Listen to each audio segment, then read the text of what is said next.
Quando eu digo que deixei de te amar, é porque eu te amo.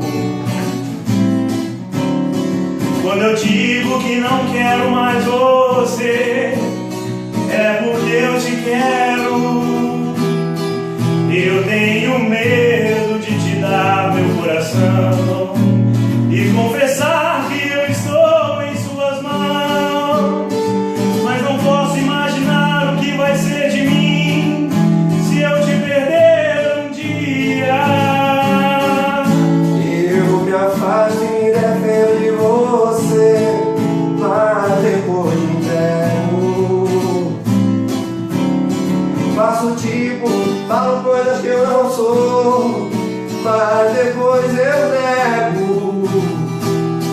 Mas a verdade